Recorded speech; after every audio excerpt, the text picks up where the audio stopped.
Assalamualaikum warahmatullahi wabarakatuh. Perkenalkan, nama saya Muhammad Tinggi dengannya 124 124 14016. Jadi pada persidangan ini saya akan bahas SKU scheduling, di mana soal yang diberikan itu menggunakan ujung NIM sebagai CPU burst.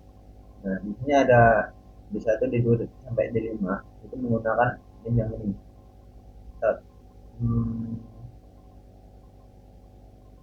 Dari 40016 ini. Kemudian dengan referensi dari ditentukan, CPU burst itu nilainya ditambah dari D1 tambah 1 kemudian 5. Nah, sesuai dengan soal yang diberikan. Kemudian menghitung turnaround time dan runtime pada FIFO, SJF, STTJF, STCF dan juga Robin. Nah, pertama-tama apa sih itu turnaround time dan response time? Turnaround time itu waktu yang digunakan untuk eksekusi, berapa lama waktu yang digunakan untuk mengeksekusi sebuah proses. Nah, sedangkan response time itu kapan sih si CPU ini diproses, kapan dia dilayaninya gitu. Nah, untuk rumusnya sendiri, turnaround time itu waktu selesai dikurang waktu datang. Kalau response time, waktu mulai dikurang dengan waktu datang. Lanjut, ini ada gancar dari FIFO F JFS. Nah, untuk gancar sendiri itu didapat dari pertama, kalau FIFO itu first in first out, jadi sistem yang paling dulu datang dia yang bakal diproses sampai dia selesai. Seperti ini. Pada P1 datang dia pada waktu 0 dan CPU burst 05. Jadi dia diproses sampai dengan waktunya selesai dia sesuai dengan CPU burstnya. Dan kedua, P2 datang di 1 dan CPU burstnya adalah 2. Jadi dia selama waktunya adalah 2 ms nih. Lanjut, P3 datang di 2, CPU burstnya 3. Jadi 7 tambah 3 jadi 10. Dan seterusnya seperti itu, karena FIFO itu sudah akan selalu berurutan. Dan untuk mendapatkan turnaround time pada P1 itu waktu dia selesai dikurang dengan waktu dia datang. Nah, dan dia selesai di 5 dan datang di 0. Jadi 5 kurang 0. Dan untuk turnaround time P2 itu selesainya di 7, dia datangnya di 1, jadi 6. Kemudian untuk T3 dia selesai di 10, datang di 2, jadi 8 dan seterusnya. Dan untuk turnaround time average-nya di FIFO ini dapat 8,4. Dan untuk runtime-nya dia didapat dari kapan dia dilayani dan kapan dia datang.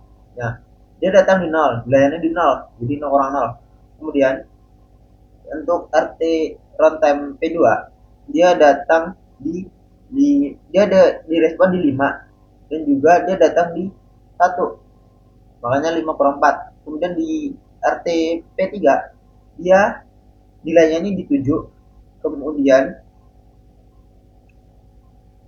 dia datang di 2, makanya 7 kurang 2. Dan untuk average dan seterusnya. Dan untuk average-nya dia ada di 4,4. Lanjut, ada gancar SDF, non preemptive. Nah, kalau SDF ini jadi dia bakal mengeksekusi yang pertama dulu, kemudian dia bakal mencari yang nilainya paling kecil.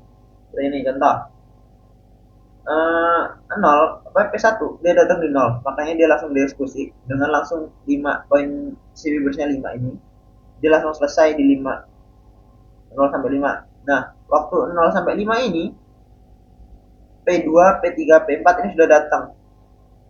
Nah, sampai P4 lanjut, dan paling kecil di antara 3 ini adalah P1, P2 dan P4.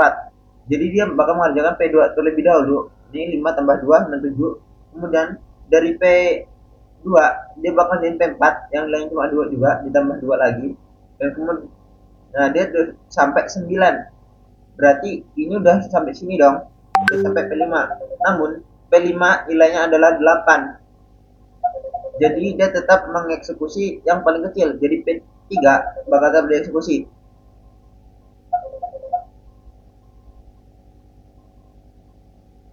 Jadi 9 tambah 3 sama dengan 12. Kemudian di P5 itu bakal mengeksekusi yang ini, yang 8, yang terakhir, nilai paling besar di bawah terakhir. Nah, seperti itu. Kemudian untuk turnaround time P1 nya dia dapat 5.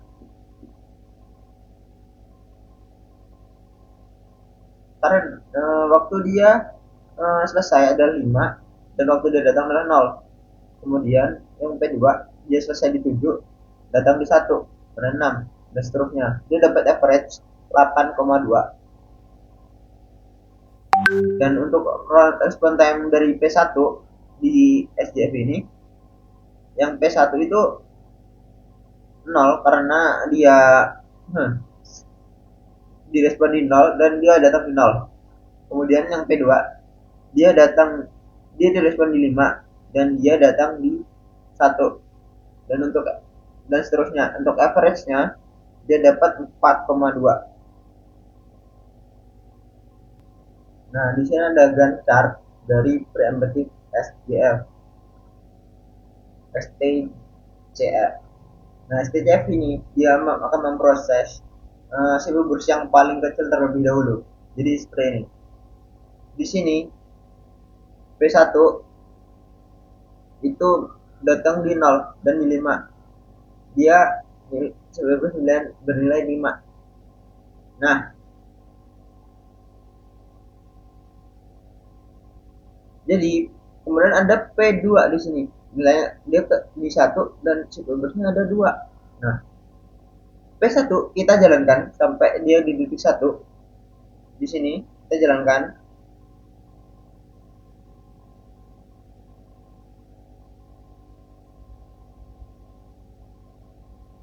Nah, kita jalankan dan dia masih sisa 4 karena tadi 1 udah diambil. Kemudian kita jalan P2 karena nilai dia lebih kecil dari 4. Kita jalankan P2 1 sampai 3. 1 tambah 2 3. Lanjut. Kemudian di sini ada, nah kenapa di 2 dia nggak milih ini P3? Karena pas waktu dia 2 ini udah sini 1, di sini 3 masian. Jadi tetap kita lanjut P2. Nah, lanjut. Kenapa di sini nggak P4 baru P3 dulu baru P4? Nah, karena di sini ada waktu 3. Di waktu 3 ini si P4 udah datang dan nilainya cuma 2. Dan sedangkan P3 itu nilainya 3. Maka kita jalankan yang P2. 3 tambah 2 sama dengan 5. Kemudian P3 itu kita waktu sisi 5. P5 belum datang ini. Masih karena waktunya masih 5. Jadi kita jalankan P3 yang nilainya 3 tadi. Nah, sampai P6 itu kalau sampai di P6 berarti ini 2, di sini masih 8. Berarti tetap kita jalankan P3 tambah 3 jadinya. Lanjut. Nah, di waktu 8 ini kita kerjakan antara P5 atau P1. Karena P1 lebih kecil, tadi isinya masih 4, kita bakal jalankan yang P1. P1 tambah 4, 8 tambah 12. 8 tambah 4 sama 12. Kemudian baru kita jalankan yang P5. Dan untuk turnaround time-nya STJF itu biasanya memiliki turnaround time dan respon time yang paling kecil dari yang lain. Nih, contoh. Turnaround time P1.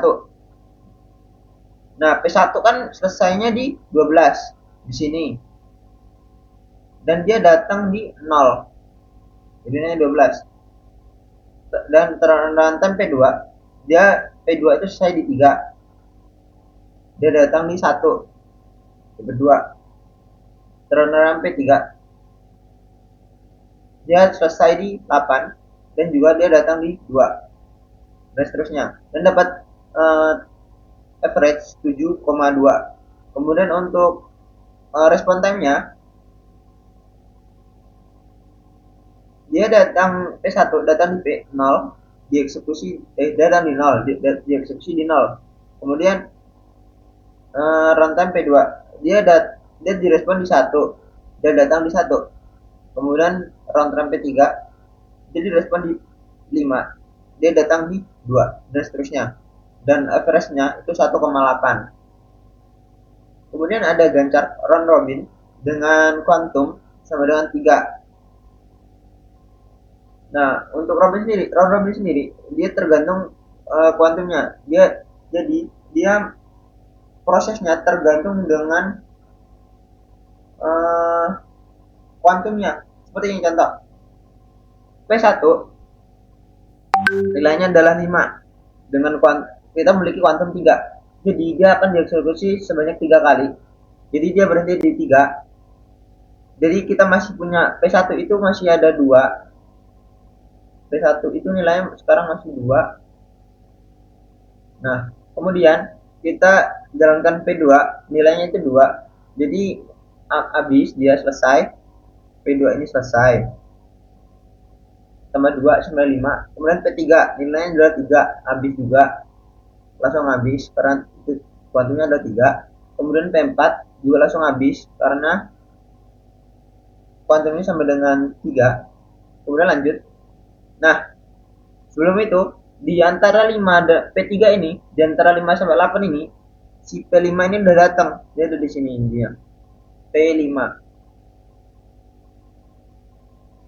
Nah, di sini P1. Lanjut. Nah, kita bakal eksekusi lagi dari P1 lagi sesuai waktu kedatangan. P5 lagi kita eksekusi P1 tadi masih sisa 2. Masih 2 kita tambahkan. Kemudian kita tinggal eksekusi yang P5 dengan nilainya 8 ini. Tapi kita eksekusi 3 tambah 3 tambah 2 8. Dan untuk ternyata pada P1 itu waktu selesainya ada di 12 dan dia datang di 0. Ini 12. Untuk P2 dia selesai di 5 dan datang di 1 dan seterusnya. Untuk average-nya sampai 8,6. Untuk respon time-nya dia 0. Dia karena dia dieksekusi pertama dan dia datang pertama. Kemudian P2-nya dia dieksekusi kedua di 3 dan juga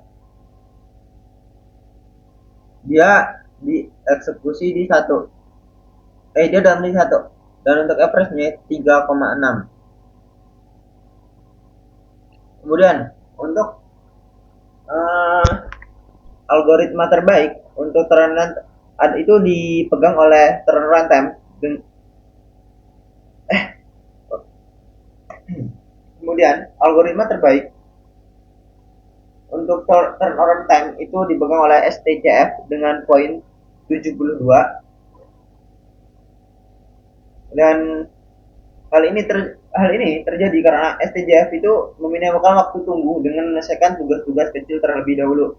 Dan kemudian algoritma terbaik untuk sistem interaktif itu berdasarkan respon time-nya, dan itu dipegang oleh STCF juga dengan nilai 1,8 karena STCF memberikan respon yang sangat cepat karena STCF selalu memilih respon dengan sisa waktu paling pendek untuk dijalankan terlebih dahulu. Nah, kemudian salah satu trade-off-nya ada pada proses P5 saat menggunakan algoritma STCF. Karena P5 itu memiliki berurutan 8 dan itu paling besar, proses ini harus menunggu sampai proses-proses yang lebih pendek selesai terlebih dahulu, sehingga respon time P5 ini menjadi lebih lama dibanding beberapa proses lain. Namun dengan mendahulukan proses yang lebih pendek, rata-rata turnaround time-nya menjadi lebih kecil. Nah, kemudian untuk ada desain MLFI-nya dan dengan aturan prioritas, quantum interval level, dan priority boost. Nah, untuk desainnya itu QW1 memiliki prioritas tertinggi dengan algoritma round robin dan quantum sama dengan 2. Dan untuk semua proses baru masuk ke QW ini. Jika proses menggunakan seluruh quantum dan belum selesai, proses akan dipindahkan ke QW2. Dan dari QW2 ini memiliki prioritas menengah dengan nilai kuantum 4 dan dia menggunakan algoritma round robin juga. Jika proses masih belum selesai setelah kuantum habis, proses akan dipindahkan ke QW3. Dan di QW3 ini memiliki prioritas terendah menggunakan FCFS ataupun FIFO untuk proses yang lebih panjang. FIFO selalu memilih proses dari QW dengan prioritas tertinggi yang tidak kosong. Dan priority busnya itu setiap 20 milisecond. Saat sudah 20 milisecond, semua proses di QW2 dan QW3 itu dipindahkan ke QW1. Dan untuk contoh sebagai berikut. Kan di sini pertama di QW1 memiliki dengan Robin itu memiliki kuantum sama dengan 2. Jadi CPU berikutnya 5 ini kita jalankan 2, masih sisa 3. Dia bakal turun ke Q2, kemudian P2 kita jalankan 2 sampai 4 karena dia double 2, jadi dia habis selesai. Kemudian P3 kita ambil 2, 4 sampai 6 sisa 1. P4 habis. P5 itu sisa 6 dan dia turun ke Q2. Lanjut. Kemudian untuk Q2 itu memiliki kuantum sama dengan 4. Jadi tadi ini masih sisa 3, langsung habis. P1 itu selesai. Kemudian yang tadi belum selesai itu di P3 itu tadi nilai masih 1, jadi 13 sampai 14 belum selesai. Kemudian P5 tadi masih sisa 6, kita jalankan 4, masih sisa 2, turun ke Q3. Nah di Q3 ini kita pakai FIFO atau FCFS. Nah jadi kita jalankan sesuai waktu datang dia sampai proses selesai. Nah 8 sampai 20 selesai dia. Nah kalau di sini tidak selesai, dia akan dibawa balik ke Q1 untuk diselesaikan.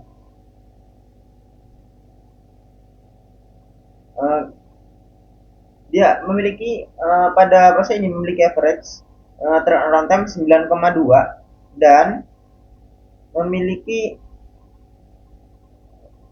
respon time itu 1,8. 1,8. Nah, jadi trade off-nya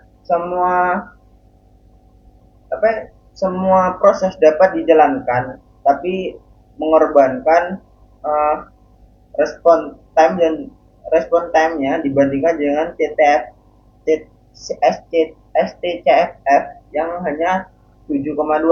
Dengan tadi MLFQ-nya itu 9,8, tapi dia semua prosesnya dapat dijalankan tanpa harus menunggu terlalu lama seperti STCF. Nah, mengapa aturan ini dapat mengurangi starvation?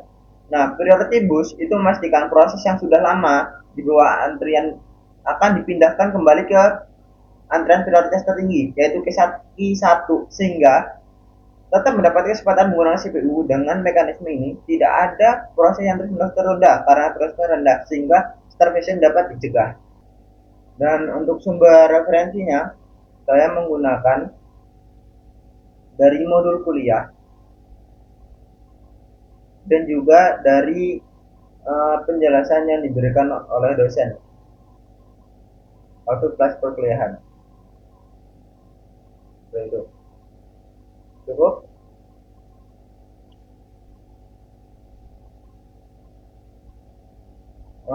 Untuk selebihnya saya ucapkan terima kasih dan juga minta jika ada kesalahan dalam menjelaskan. Saya akhiri. Wassalamualaikum warahmatullahi wabarakatuh.